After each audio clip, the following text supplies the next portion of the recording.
A baby that was found unresponsive at a West Fargo daycare has died. Hi, everyone. Thanks for joining us this afternoon. Baby Owen died at Children's Hospital in Minneapolis after being airlifted there with injuries that police say appear to have resulted from being shaken or dropped. The child had been on life support at a Twin Cities hospital since the Monday afternoon incident. Owen's family planned to donate his organs. Their Caring Bridge website says, in part, that Owen's final gift to the world shall be to help other children in need by providing his material shell to heal others. Now, tonight on Valley News Live at 6, Bradford Eric will have an update from West Fargo Police and tells you how to know the daycare you pick for your kids is the right one. And in just a little over an hour, Fargo Police will be releasing new details on an officer-involved shooting that sent a robbery suspect to the hospital. Investigators say the man robbed the downtown Howard Johnson Hotel at gunpoint yesterday afternoon. Police caught up to the man at a gas station just a few blocks away, and that's where officers and the man got into a shootout. Investigators from several agencies are now involved and plan to release the suspect and the two officers involved names. The officers have been placed on administrative leave until the investigation is complete. There's a news conference planned at 1:30 at the downtown Fargo Police Station. We'll be streaming that live on our website, valleynewslive.com, and of course you can get updates tonight right here on Valley News Live.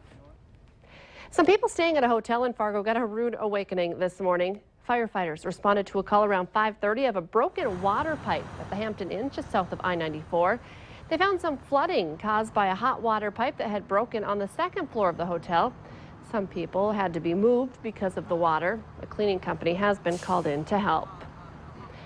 It might be tough to stay inside this afternoon. We have a pretty nice start to our weekend. Let's check in with meteorologist Robert Hahn to see what we can expect if we have some Friday night outdoor activities planned. Yeah, we've got some variable cloudiness out there right now, some pretty warm temperatures. We've already warmed into the 60s and 70s. It looks like everyone will be enjoying some 70s as we head through the day today. Could see an isolated shower as we head through this afternoon and this evening, and maybe even a brief weak thunderstorm, but most of us will stay dry. Right now, 67 here in the Fargo-Moorhead area, 70 in Thief River Falls and Devil's Lake, 71 in Jamestown, 72 in Grand Forks and in Roseau. Just a few clouds around, and again, we're going to see a mix of clouds and sunshine as we head through the day today, and that chance for an isolated shower or storm. But on the radar right now, we're not seeing anything in terms of precipitation.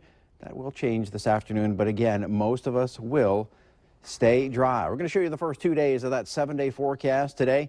We're going to get well into the 70s, so that chance for a few isolated showers. Tomorrow, we're going to see a good chance for some rain. However, it's not going to rain everywhere all the time. We'll see some periods of rain, maybe some thunderstorms. One or two of those storms could be on the strong side.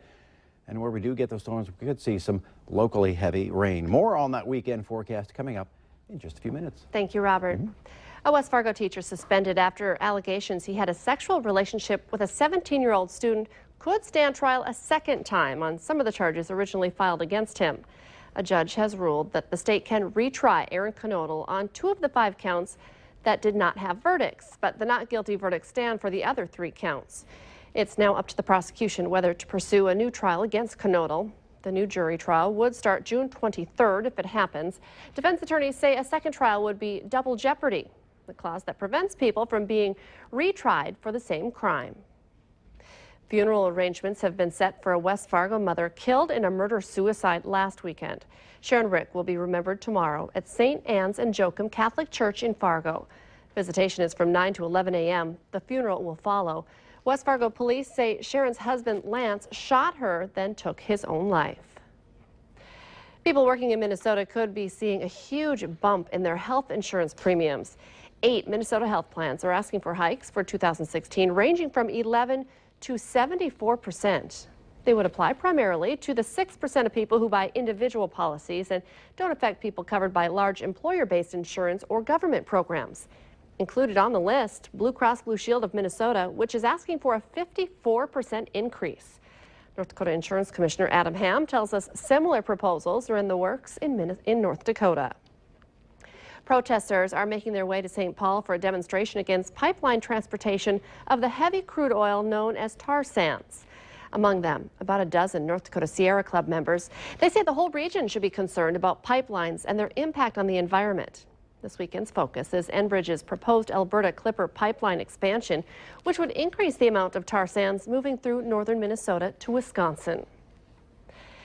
The Eagles are live at the Alara Center tonight in Grand Forks. And a warning to those of you who are going, make sure to show up early. Traffic is expected to be crowded before and after the concert. The parking lot opens at 5 this evening and the cost to park is $10. Only cash will be accepted. The doors for the show open at 6:30.